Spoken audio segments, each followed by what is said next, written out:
sisi tunafanya makosa kama viongozi wa ODM. Tumeanza kufanya makosa. Saa hii tuko kipindi cha lala salama.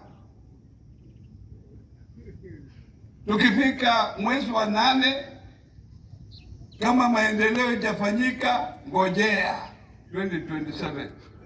Saa hiyo tunakimbia. Hata yule hapa anakimbia kudefend kiti yake. Hao MCA wako hapa wanakimbia. Otuoma akiwa hapa pia anakimbia kutafuta kiti yake.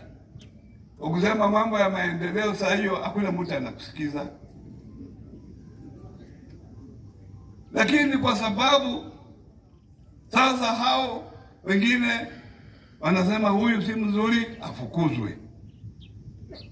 Na hii kitu ya kufukuza watu sasa wanafanya kazi yetu kuwa ngumu.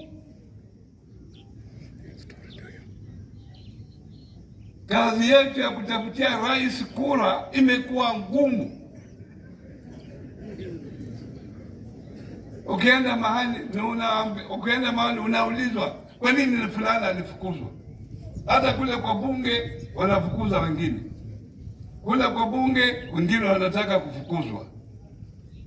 Na hii ni kipindi cha lala salama. Hiyo itasaidia sisi. Tunataka sisi wote tuwe pamoja. Wakati huu kama mtu amekosea, sema sorry, tuendelee mbele. Tukifika 2027 tukae chini na tuuziane, tuulize wewe ulikuwa umekosa hiko, urekebishe. Kama urekebishe, saa hiyo ni mapema, tukwambie haya, chukua njia yako. Lakini saa hii tukiendelea, huyo fukuzwa, saa hii nimetembea huku ni nyumbani, natembea na ulizwa maswali siwezi kujibu. Kwa sababu mimi si kiongozi wa ODM. Nilikuwa deputy party leader. Nataka niombe wale ambao wako saa hii mambo ya kufukuza watu wakome saa hii.